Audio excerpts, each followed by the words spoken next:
मैं आपके सामने एक बहुत ही प्रोनाउन का इम्पोर्टेंट चैप्टर लेके आया हूँ। उस चैप्टर का नाम है डिस्ट्रीब्यूटिव प्रोनाउन। लास्ट जो प्रोनाउन हमने पढ़ा था वीडियोज में वो था रिलेटिव प्रोनाउन का। रिलेटिव प्रोनाउन अपना कंप्लीट हो गया है और नेक्स्ट वीडियो जो है अपना वो डिस्ट्रीब्यूटिव प्रोनाउन का है। फर्स्ट ऑफ ऑल मैं आपको बताने का प्रयास करूंगा कि डिस्ट्रीब्यूटिव प्रोनाउन होता क्या। चलिए लेट अस स्टार्ट, हम शुरू करते हैं। जो डिस्ट्रीब्यूटिव प्रोनाउन है इसका हिंदी अर्थ होता है बंधनवाचक सर्वनाम या फिर विभाजनात्मक सर्वनाम, यानी जिनमें व्यक्तियों या वस्तुओं का विभाजन होता है। जैसे दो में से कोई एक लड़का या दोनों में से एक भी नहीं, इस प्रकार अपने इसका विभाजन करते हैं संख्या का। तो जो डिस्ट्रीब्यूटिव प्रोनाउन संख्या में मैं दो पार्ट में लेके आऊंगा। पहला पार्ट मैंने लिया है one of the, either of the, neither या neither of the, each of, everyone, none of और विच ऑफ, यानी कि प्रत्येक का मैं अर्थ भी बताऊंगा। इनके बाद जैसे मैंने वन ऑफ लिया, वन ऑफ के बाद यू भी आ सकता है, one of you, one of them, one of us, one of man, one of girls या वन ऑफ बॉयज। यानी कि अपन जब डिस्ट्रीब्यूटिव प्रोनाउन को यूज में लेंगे तो इसका अर्थ मैं आपको बताता हूँ। वन ऑफ का होता है में से एक, वन ऑफ का अर्थ होता है में से एक। अगर मैं ऐसे लिखूं वन ऑफ यू, सेंस हुआ तुम में से एक, यानी कि तुम में से कोई एक व्यक्ति। अगर मैं लेता हूं वन ऑफ देम, सेंस हो जाता है उनमें से एक, यानी कि सभी व्यक्तियों में से कोई एक व्यक्ति। अगर मैं अगर मैं लेता हूं वन ऑफ द गर्ल्स तो हो जाएगा लड़कियों में से एक लड़की। तो ये तो इसकी सेंस की बात। अगर मैं इन प्रत्येक की बात करूं तो पहले एक सूत्र बता देता हूं आपको कि किस प्रकार हमको यूज में लेना है। दो सेंटेंस में आपके सामने लिखता हूं। जिससे पहला लिया मैंने ईच स्टूडेंट वॉज रीडिंग, पहला सेंटेंस ये लिया। दूसरा लिया each of the student was reading. ध्यान से देखिए दोनों सेंटेंस को। मैंने यहाँ पे ईच स्टूडेंट लिखा है, प्रत्येक विद्यार्थी पढ़ रहा था, यानी कि यहाँ पे मैंने ईच और नाउन के बीच में और द नहीं दिया, यहाँ पे दिया ईच ऑफ द स्टूडेंट। ये जो ईच यूज में हो रहा है ये यहाँ पे प्रोनाउन के रूप में यूज नहीं हो रहा है, यहाँ पे ये प्रोनाउन के रूप में हो रहा है। अगर हमको इनमें से one, either, neither, each, every, none, which के बाद औ मिले और उसके बाद कोई दूसरी नाउन या प्रोनाउन मिले तो उसका नाम होता है डिस्ट्रीब्यूटिव प्रोनाउन। अगर हमको बीच में से औ और द हटा दे तो फिर यहाँ इसका पार्ट ऑफ स्पीच होगा डिस्ट्रीब्यूटिव एडजेक्टिव, नहीं कि प्रोनाउन, क्योंकि ये कोई नाउन की फिर विशेषता बता रहा है और यहाँ पे ये इस नाउन की जगह काम कर रहा है, यानी स्टूडेंट्स की जगह ये ईच काम कर रहा है। विद्यार्थियों में से प्रत्येक विद्यार्थी, इट मींस इसकी जगह सब काम है, जिसको अपन कहेंगे डिस्ट्रीब्यूटिव प्रोनाउन। यहाँ पे देखिए प्रत्येक विद्यार्थी, तो यहाँ पे ये प्रोनाउन के रूप में नहीं आ रहा, यहाँ पे डिस्ट्रीब्यूटिव एडजेक्टिव के रूप में आ रहा है। और जब हम एडजेक्टिव पढ़ेंगे तो उसके बारे में पूरी डिटेल में स्टडी करेंगे। तो आज तो अपन बात कर रहे हैं डिस्ट्रीब्यूटिव प्रोनाउन की। जो मैंने वहां एक टेबल दे रखी है वन ऑफ, आइदर ऑफ, इनके बाद मैं स्ट्रक्चर देता हूं। जिससे मान लीजिए कि एक दो मैं लिख लेता हूं। मैंने लिखा वन ऑफ या फिर मैंने लिख लिया नीदर या नाइदर ऑफ। अगर ये प्रोनाउन के रूप में यूज करते हैं तो इसके बाद कोई ना कोई अपन को या तो नाउन मिलेगी या प्रोनाउन मिलेगा, या तो हमको नाउन मिलेगी। अगर आप डिस्ट्रीब्यूटिव प्रोनाउन के रूप में लिख रहे हैं वन ऑफ, कोई नाउन या प्रोनाउन। अगर मैं ये आपको जरूर बता दूं कि अगर इनके बाद कोई भी नाउन अपन यूज में लेंगे वो नाउन हमेशा प्लूरल रहेगी, सिंगुलर नहीं हो सकती। जैसे आप वन ऑफ द बॉय नहीं लिख सकते, one of the boys, one of the girl नहीं लिख सकते, वन ऑफ द गर्ल्स। शायद आपने नोट कर लिया बात को कि जो भी इनमें से मैं कोई प्रोनाउन दूंगा सेंटेंस में जब यूज करूंगा तो इन प्रत्येक के बाद या तो कोई नाउन आएगी या प्रोनाउन आएगी, तो दोनों ही प्लूरल रूप में आएंगे, सिंगुलर रूप में नहीं आ सकता। अगर मैं कोई प्रोनाउन लिखता हूं जैसे वन ऑफ देम, ये तो इसके बाद मैंने प्रोनाउन को यूज किया, या फिर वन ऑफ द गर्ल्स, यहाँ पे मैंने नाउन यूज में ली। अगर इनमें से कोई भी जो प्रोनाउन है उसके बाद अगर आप प्रोनाउन को यूज कर रहे हैं तो इससे पहले आपको आर्टिकल द नहीं लगाना है। अगर आप इनके बाद कोई नाउन यूज कर रहे हैं तो उससे पहले आर्टिकल द का भी यूज होगा। यानी कि इनके बाद कोई भी नाउन अगर आप लेंगे तो उस नाउन से पहले आर्टिकल द लगाना जरूरी है। और जो नाउन लेंगे वो नाउन कौन सी होनी चाहिए? प्लुरल होनी चाहिए। बड़ा मजेदार बात यह है कि इस नाउन के बाद जो वर्ब यूज होगी यानी सेंटेंस में वो सिंगुलर आएगी, न कि प्लुरल आएगी। गांठ मान लीजिए इस बात का कि स्ट्रक्चर मैंने पूरा दे दिया सेंटेंस का। कोई भी आप उनमें से प्रोनाउन लेते हैं, प्रोनाउन के बाद आपको नाउन या प्रोनाउन है वो प्लुरल लिखना है, बट उसके बाद जो वर्ब आनी है वो वर्ब आनी है सिंगुलर। चलिए अपन वीडियो को शुरू करते हैं और मैं एक एक को बारी बारी से आपके सामने रखता हूँ कि किस प्रकार हमको यूज में लेना है। पहला अपन सेंटेंस लेते हैं वन ऑफ से। और वन ऑफ का हिंदी अर्थ मैंने पहले ही बता दिया है कि वन ऑफ का हिंदी अर्थ होता है में से एक, यानी कि व्यक्तियों के समूह में से या वस्तुओं के समूह में से एक चीज को अलग करना। जैसे पहला सेंटेंस मैंने लिया one of the students was या were absent today. One of the students was या were absent today कि विद्यार्थियों में से एक विद्यार्थी आज क्या था? अनुपस्थित था। ये बता रहा है कि जितने भी विद्यार्थी हैं विद्यार्थियों में से आज एक विद्यार्थी क्या था? अनुपस्थित था। आपको फोकस यहाँ पे इस बात का करना है कि यहाँ पे वोज आएगा या वर आएगा। लास्ट स्ट्रक्चर को याद कीजिए। मैंने कहा था कि जितने भी एडजेक्टिव प्रोनाउन है उनके बाद आप कोई नाउन लेंगे तो नाउन प्लुरल आएगी और यहाँ पे जो वर्ब है वो सिंगुलर आएगी। मींस यहाँ पे वर्ब का यूज ना होकर यहाँ पे यूज होगा वोज का, अब्सेंट टुडे।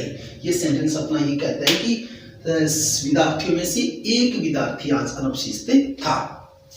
आपको अगर ये सेंटेंस एरर आती है तो इस रूप में डाल सकते हैं। जैसे हो सकता है स्टूडेंट्स का क्या कर दिया जाए? स्टूडेंट कर दिया जाए, यहाँ पे वोज का क्या कर दिया जाए? वर्क कर दिया जाए। ग्रामेटिकल दृष्टि से ये सेंटेंस गलत है क्योंकि अपन पूरा एक ऑब्जेक्ट जा रहे हैं। One of, either of, neither of, each of, everyone of, none of, which of के बाद जो नाउन आती है वो प्लुरल आती है और जो वर्ब आती है वो सिंगुलर आती है। चलिए एक सेंटेंस का स्ट्रक्चर में और लिखता हूँ कि इसमें हमें कहाँ दिक्कत हो सकती है पढ़ने में। जैसे मैंने सेंटेंस लिया one of the student, one of the student was doing, यहाँ पे डॉट डॉट दे दिया, होमवर्क। मैं आपको यहाँ पे पूछना चाह रहा हूँ कि यहाँ पे ही जाएगा पर्सनल प्रोनाउन या हर आएगा या देर आएगा। ये भी एक बड़ी मिस्टेक अपन करते हैं। यहाँ तक तो सेंटेंस का स्ट्रक्चर सही है। वन ऑफ द स्टूडेंट्स की विद्यार्थियों में से एक विद्यार्थी वॉज डूइंग होमवर्क, अपना गृह कार्य कर रहा था। तो आप देखिए कि वन ऑफ द के बाद हमने जो नाउन ली वो प्लुरल है, यानी सही है, और उसके बाद जो वर्ब ली वो भी सिंगुलर है। तो यहाँ पे जो प्रोनाउन यूज हो रहा है वो उस एक विद्यार्थी के लिए हो रहा है जिसको मैं अलग कर रहा हूँ कि विद्यार्थियों में से एक विद्यार्थी अपना कार्य कर रहा था। और एक के लिए आपको पता है या तो ही जाता है या फिर हर आता है। देर तो कोई भी कंडीशन में आता ही नहीं है क्योंकि यहाँ पे दो प्रोनाउन और प्रोनाउन हो गए ना, एक तो वन हो गया, एक स्टूडेंट हो गया। तो मैं एक विद्यार्थी को अलग कर रहा हूँ समूह से। मान लीजिए ये कोई लड़कों का समूह है, उसमें में से एक विद्यार्थी को मैं अलग करने की कोशिश कर रहा हूँ। तो यहाँ पे उस विद्यार्थी के लिए हमें पता नहीं कि स्टूडेंट्स कोई मेल भी हो सकता है या फीमेल भी हो सकता है, तो हिज भी यूज में ले सकते हैं या हर भी यूज में ले सकते हैं। तो ये था अपना वन आउट है। चलिए नेक्स्ट लेते हैं आइदर आउट। आइदर आउट का अर्थ होता है आइदर जो ओ है उसका अर्थ होगा दोनों ही। आइदर आउट का हिंदी अर्थ में बता दूं पहले। आइदर आउट का अर्थ होगा दोनों ही। इस सेंस पे बहुत कुछ डिपेंड करेगा। जैसे आगे कोई स्टूडेंट्स नेम आ रहा है तो दोनों ही विद्यार्थी, या फिर कोई वस्तु का नाम हो रहा है तो दोनों ही वस्तु, इसका अर्थ होगा आइदर का अर्थ है दोनों ही। चलिए एक सेंटेंस लेते हैं अपन आइदर अब का ले लेते हैं। जैसे either of the boys, either of the boys was, either of the boys was playing hockey. जो आइदर होता है वो दो व्यक्तियों की संख्या को क्या करता है, दर्शाता है। दोनों ही में दो से ज्यादा व्यक्तियों के लिए आइदर का यूज नहीं होता। आइदर का यूज हमेशा से दो व्यक्तियों के लिए होगा। या फिर सेंटेंस को ऐसे लिखूं मैं, either of the 3 students was playing hockey. Either of the 3 students were या was playing hockey। तो आपको यहाँ पे तय करना है कि ये सेंटेंस क्या मैं सही लिख रहा हूँ, इनमें डिफरेंस है वो आपको मैं बताऊंगा। मैंने यहाँ पे लिखा है आइदर ऑफ द बॉयज और यहाँ पे लिखा है आइदर ऑफ द 3 स्टूडेंट्स। मैंने कहा है कि आइदर ऑफ का अर्थ होता है दोनों ही, बट संख्या कितने की हो सकती है, दो की। दो से ज्यादा के लिए आइदर ऑफ का यूज नहीं हो सकता। इस सेंटेंस में मैंने क्या किया है, आइदर ऑफ द 3 स्टूडेंट्स, नहीं, 3 के लिए आइदर का यूज नहीं हो सकता। इट मींस यहाँ पे मैंने 3 का यूज गलत किया है।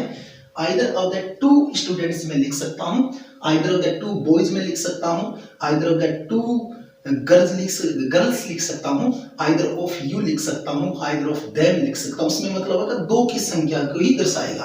अब ये है कि आइदर ऑफ द बॉयज, दोनों ही बच्चे यानी दोनों ही लड़के। तो यहाँ पे जो अपने ये 3 वाला यूज है ये गलत है। आप याद रखिएगा कि आइदर का यूज हमेशा दो व्यक्तियों के लिए ही होता है। तो ये सेंटेंस अपना करेक्ट है। आइदर ऑफ द बॉयज की दोनों ही लड़के हॉकी खेल रहे थे। आइदर ऑफ द 3 स्टूडेंट्स, इसमें 3 का यूज नहीं हो सकता। अगर मैं 3 हटा देता हूं तो ये सेंटेंस सही हो जाता है, क्योंकि हो सकता है 2 विद्यार्थियों के लिए मैंने स्टूडेंट्स का यूज किया हो। तो चलिए नेक्स्ट अपन बढ़ते हैं। अपन नेक्स्ट जो प्रोनाउन है नाइदर नॉर, सॉरी नाइदर आओ। तो हमने पहला जो पढ़ा वन ऑफ पढ़ा, में से एक, आइदर ऑफ दोनों ही, और नाइदर ऑफ का अर्थ है दोनों ही नहीं। नाइदर ऑफ का हिंदी अर्थ होता है दोनों ही नहीं, यानी कि आइदर ऑफ और नाइदर नाउ, जिनका उच्चारण इधर ऑफ भी बोला जाता है और नीदर ऑफ भी बोला जाता है। इन दोनों का यूज दो व्यक्तियों के लिए ही होता है, दो से ज्यादा के लिए इनका यूज नहीं होता।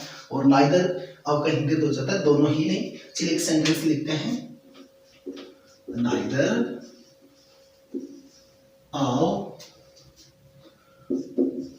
the boys, neither of the boys, या फिर neither को आप neither भी बोल सकते हैं। या फिर यहाँ पे मैंने डॉट डॉट दिया, यहाँ पे मैंने दिया has और have, यहाँ पे मैंने लिखा finished, फिर यहाँ पे प्रोनाउन दिया his या her या their, और यहाँ पे दे दिया walk। फटाफट एक सेकंड में आप फिलअप कर लीजिए कि वहां है जाएगा या हैव आएगा, यहाँ पे ही जाएगा, हर आएगा या फिर देर आएगा, कौन सी का यूज अपन कर सकते हैं। And neither of the students या boys has have finished his her their work. तो नीदर ऑफ का था दोनों ही नहीं, नीदर ऑफ द बॉयज यानी दोनों ही विद्यार्थी, यहाँ पे हैज आएगा या हैव आएगा। ध्यान से देखिए, मैंने बताया कि जितने भी प्रोनाउन है इनके बाद जो नाउन आएगी वो तो प्लूरल आएगी, बट जो वर्ब आएगी वो हमेशा ही सिंगुलर आएगी। तो यहाँ पे हैव का यूज नहीं हो सकता, यहाँ पे किसका यूज होगा, हैज का। Neither of the boys has finished, अगर यहाँ पे मैं हैज का यूज कर रहा हूँ मतलब मैं नाउन को सिंगुलर मान रहा हूँ, तो यहाँ पे देयर तो आ ही नहीं सकता, या तो हिज आ सकता है या फिर हर आ सकता है, क्योंकि सॉरी बॉयज है तो हर भी नहीं आ सकता, हर का यूज तो लड़की के लिए होता है, तो यहाँ पे यूज होगा हिज का। Neither of the boys has finished his work. कई बार क्या होता है कि ग्रामेटिकल दृष्टि से जो एरर पूछी जाती है वो यहाँ पे देर का यूज डाल देते हैं, तो वो सेंटेंस ग्रामेटिकल दृष्टि से क्या माना जाता है, गलत माना जाता है। तो शायद आप नीदर नॉर को अच्छी तरह से समझ गए होंगे। उसके बाद जो अपना नेक्स्ट प्रोनाउन है वो है ईच ऑफ। ईच ऑफ जो है उसका हिंदी होता है में से प्रत्येक, में से प्रत्येक, में से प्रत्येक। जैसे मैं कहूं कि each of the girls, each of the girls is reading story book, यानी जितनी भी लड़कियां हैं उनमें से प्रत्येक लड़की इंडिविजुअल दर्शाता है कि प्रत्येक जो गर्ल्स है इंडिविजुअल दर्शाता है, जितने भी मेंबर हैं उनमें से प्रत्येक व्यक्ति अपना काम कर रहा है। जैसे ईच ऑफ का कोई अपने एक एग्जांपल लेते हैं, each of the student each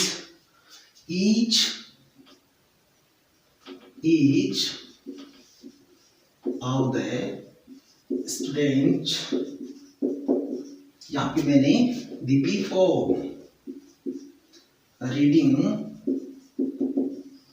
newspaper, प्रत्येक विद्यार्थी जो में से प्रत्येक यानी प्रत्येक हो गया, ईच ऑफ द स्टूडेंट यानी कि प्रत्येक विद्यार्थी रीडिंग न्यूज़पेपर, जो बी है ना, बी की दो फॉर्म होती है, एक तो होती है ईच एम प्रेजेंट फॉर्म और पास्ट की होती है वोज और वो। तो मैंने यहाँ पे बी फॉर्म दिया, इट मींस अपन यहाँ पे यूज करेंगे इज का। Each of the students is reading newspaper, कि प्रत्येक विद्यार्थी न्यूज़पेपर को पढ़ रहा है। अगर हमको इस सेंटेंस में से ईच ऑफ के बाद अगर ओनली स्टूडेंट वर्ड लिखा जाता है तो इस सेंटेंस को ग्रामेटिकली गलत माना जाएगा, क्योंकि इसके बाद जो आने वाली नाउन या प्रोनाउन है वो प्लूरल रहेगी और इसके बाद आने वाली जो वर्ब है वो सिंगुलर रहेगी। तो ईच ऑफ का हिंदी अर्थ हो जाता है में से प्रत्येक। नेक्स्ट अपना जो प्रोनाउन है वो है एवरीवन ऑफ, वो एवरी वन ऑफ का भी हिंदी अर्थ होता है में से प्रत्येक। एवरीवन ऑफ का भी हिंदी अर्थ होगा में से प्रत्येक। जैसे एक सेंटेंस लेते हैं, एवरीवन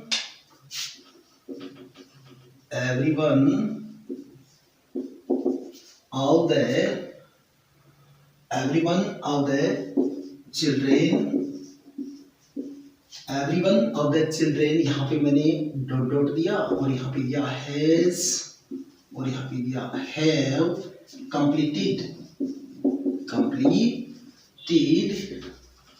his work, या फिर यहाँ पे भी मैं पूछ सकता हूँ कि यहाँ पे मैं his alone या their alone। तो देखिए एवरीवन ऑफ द चिल्ड्रेन यानी कि प्रत्येक बच्चा, यानी ईच ऑफ और एवरीवन ऑफ सेम तरीके से ही काम करते हैं। एवरीवन ऑफ द चिल्ड्रेन की प्रत्येक बच्चा कंप्लीटेड वर्क हिज या हर। यहाँ पे देखिए मैंने पहले ही बता दिया है कि एवरीवन ऑफ के बाद नाउन प्लूरल आएगी, बट जो वर्ब है वो सिंगुलर आएगी। यहाँ पे आएगा हैज और यहाँ पे आएगा हिज। ये था अपना एवरीवन ऑफ। नेक्स्ट अपना जो बच्चा है वो बच्चा है नन ऑफ।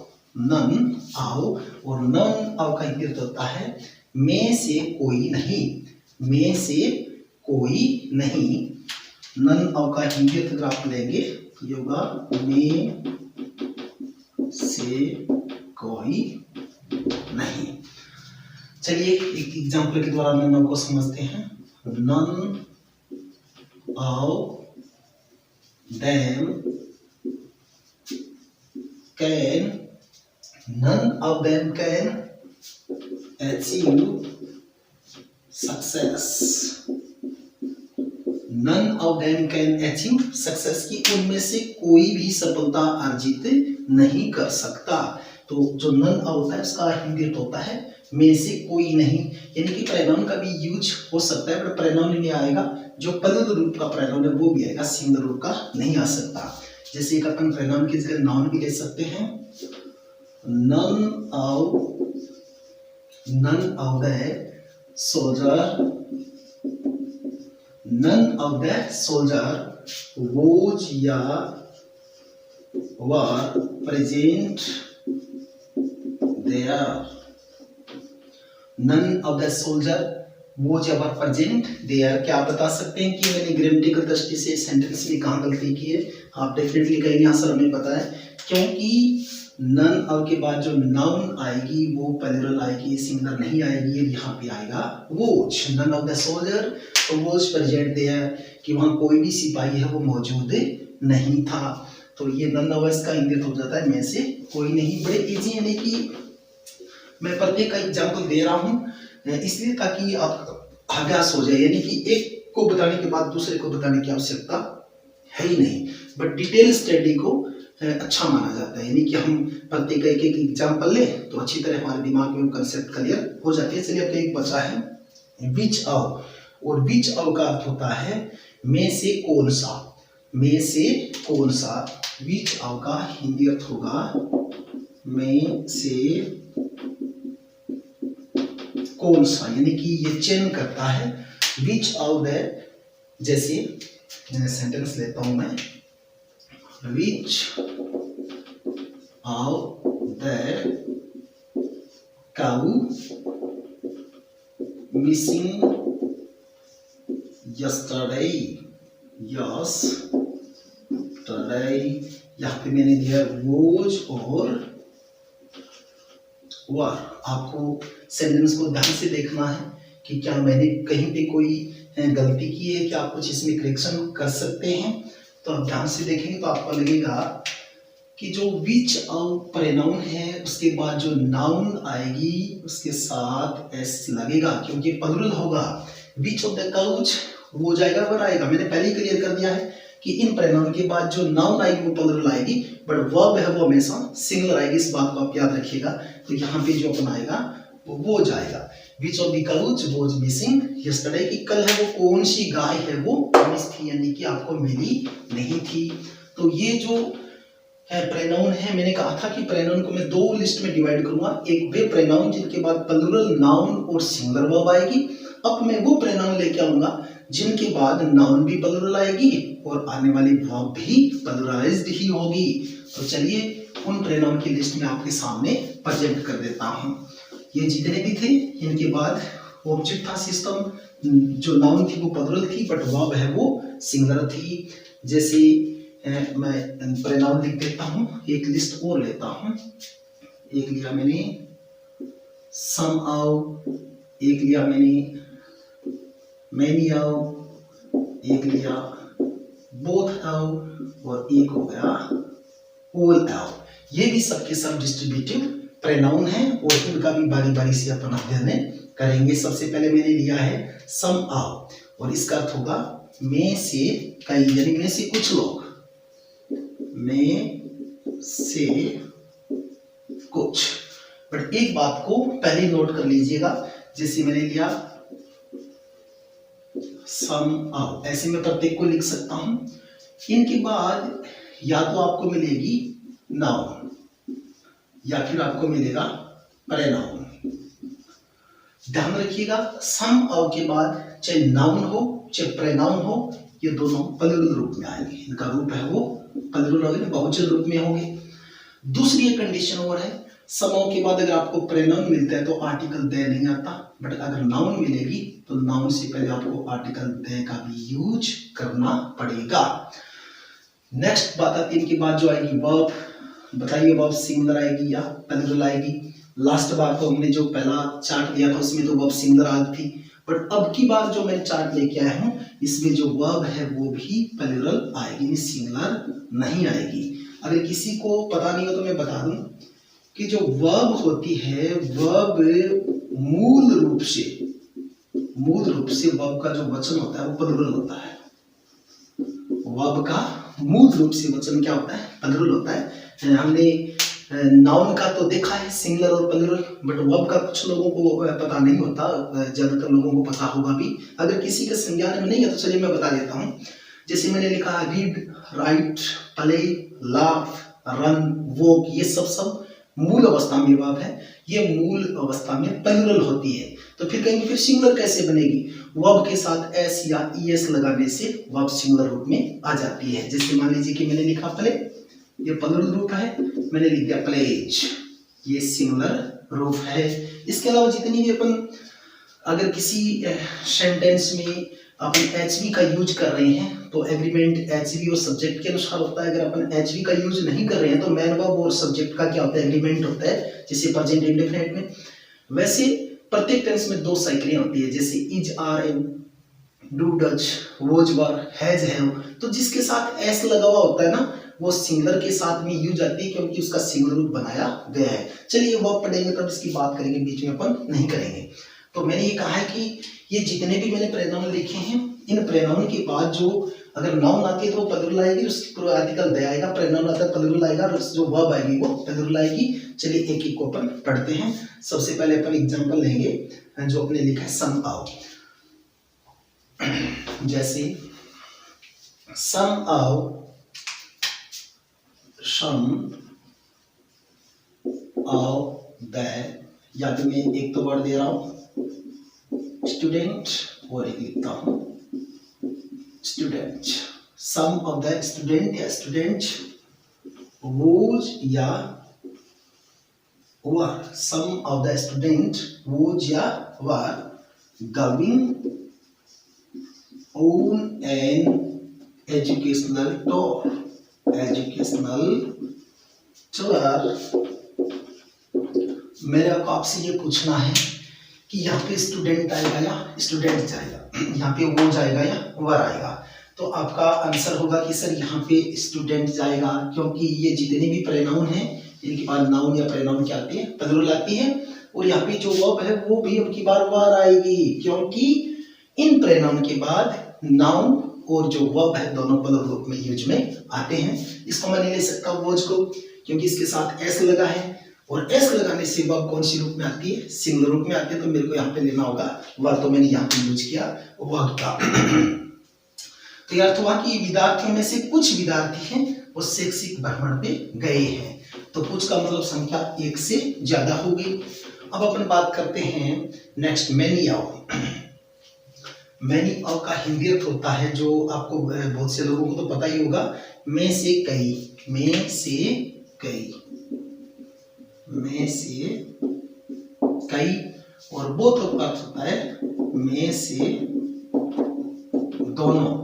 और ऑल ऑफ का जो हिंदी अर्थ होता है वो होता है सारे ही, सारे ही। ऑल ऑफ द स्टूडेंट्स यानी सारे ही विद्यार्थी, बोथ ऑफ द बॉयज यानी दोनों ही विद्यार्थी, मेनी ऑफ देम यानी उनमें से कई, सम ऑफ देम उनमें से कुछ। इस प्रकार इनका सेंस होना है। तो अपन को जो नेक्स्ट एग्जांपल लेना है वो हमको लेना है मेनी ऑफ का। जैसे many of the students, many of the students, यहां पे मैं दे रहा हूं वोज या were. Many of the students ready to do their work. आपको बताना है कि इसमें से मेरे को वोज लेना है या वर लेना है। मैनी ऑफ द स्टूडेंट्स यानी कि विद्यार्थियों में से कई विद्यार्थी तैयार थे ये कार्य करने के लिए। तो पहली चीज तो ये देर क्लियर कर रहा है, क्योंकि यहाँ पे प्लूरल आएगा, प्लूरल आ रहा है, तो यहाँ पे वर का यूज करना है, क्योंकि आपको ही पता है कि मैनी ऑफ के बाद जो नाउन और जो वर्ब है दोनों ही प्लूरल आएंगे। इस प्रकार एक इसका ले लेते हैं, जैसे ऑल ऑफ। ऑल ऑफ सबका एग्जाम्पल लेना जरूरी नहीं, क्योंकि मैंने हिंदी अर्थ बता दिया, सबका एग्जाम्पल ऐसे ही चलता रहेगा। All of the, all of them ready to go, all of them ready to go. इनकी ऑल ऑफ का होता है सारे ही, कि सारे ही जाने के लिए तैयार थे। यहाँ पे वो जाएगा या ओवर आएगा, आपको तय करना है। डेफिनेटली कहेंगे सर इसमें ओवर आएगा। चलिए प्रोनाउन तो शायद आप अच्छी तरह समझ गए। अब डिस्ट्रीब्यूटिव प्रोनाउन जितने भी हमने पढ़े हैं उनके मैं 5 या 6 सेंटेंस लिखा हूँ, आपसे मैं जो फिलअप करवा रहा हूँ उसको आप जरूर भरिएगा, ताकि आपको पता लगे कि आपने कुछ सीखा या नहीं सीखा। तो पेन और कॉपी लेके तैयार हो जाइएगा। लीजिए बोर्ड पे आपके लिए पहला एग्जाम्पल में लिख रहा हूं। जैसे many of the students, many of the students, यहाँ पे मैंने दिया लाफिंग। आपको बताना है इसमें वोज आएगा या वर आएगा। दूसरा सेंटेंस मैंने दिया each of the girl was dancing इसको मैं अंडरलाइन कर रहा हूं, आपको बताना है इसका कौन सा पार्ट गलत है। आपको तय करना है कि इसका ए पार्ट गलत है या बी पार्ट या सी पार्ट या डी पार्ट, और उसका गलत है तो गलत होने की वजह क्या है। नेक्स्ट मैं आपके लिए लेके आ रहा हूं, both of the farmers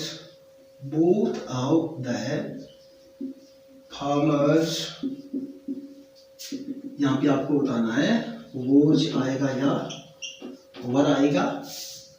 both of the farmer was या वर वर्किंग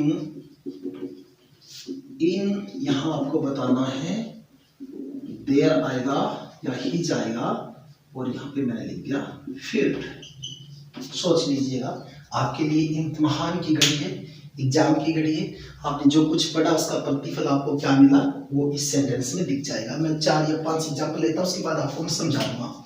चौथा जो है मैंने लिखा either of 10 boys, either of 10 the 10 boys, sorry, either of the 10 boys, either of the 10 boys was, either of the 10 boys was talking to each other, और इसको मैं आपको पूछ रहा हूं अंडरलाइन के रूप में। Either of the 10 boys was talking to each other, आपको बताना है कि इसका कौन सा पार्ट गलत है। इस प्रकार डियर स्टूडेंट्स मैंने आपके सामने 4 एग्जांपल रखे, चारों में से एक एक को अपन एक्सप्लेन करेंगे कि कौन से ने कहा क्या गलती हुई है। पहला सेंटेंस देखिए, many of the student was were laughing, आपको ये बताना है कि यहाँ पे वो जाएगा या वर आएगा। मैंने आपको बताया था कि मैनी ऑफ के बाद प्लूरल नाउन या वर्ब आएगी, प्लूरल ही वर्ब आएगी, तो इसमें यूज होना था वर का। Each of the girl was dancing, कौन सा पार्ट गलत है। आप डेफिनेटली आपका जो पेन है वो यहाँ आके रुकेगा, क्योंकि ईच ऑफ के बाद जो नाउन आएगी वो प्लूरल आएगी, और यहाँ पे मैंने सिंगुलर दे रखा है, तो यहाँ पे आना चाहिए था girls. Both of the farmers was या वर वर्किंग, तो आपको इसमें यहाँ पे प्रोनाउन बताना है, यहाँ पे वर्ब बतानी है कौन सी आनी है। आपको पता है बोथ ऑफ के बाद जो नाउन और प्रोनाउन प्लूरल होते हैं, बट वर्ब भी क्या आती है, प्लूरल ही आती है, तो यहाँ पे यूज होना था वर का। और अगर ये इसको अपन प्लूरल मान रहे हैं तो प्लूरल के लिए पर्सनल प्रोनाउन हमेशा देर आता है। Either of the 10 boys was talking to each other, यहाँ पे आपको ये देखना है कि कौन सा पार्ट गलत हुआ है। मैंने ये कहा था कि आइदर और नाइदर का यूज है वो हमेशा 2 के लिए होता है, 2 से ज्यादा व्यक्तियों के लिए नहीं होता। तो यहाँ पे मैंने आइदर के बाद 10 जो संख्या डाली है वो गलत है। अगर मैं यहाँ 10 को हटा दूं तो सेंटेंस एकदम से करेक्ट हो जाएगा। तो ये थे अपने आज के डिस्ट्रीब्यूटिव प्रोनाउन, शायद आपको अच्छी तरह समझ में आए होंगे। और मिलेंगे नेक्स्ट वीडियो में, तब तक के लिए जय हिंद, जय भारत, जय मां भारती।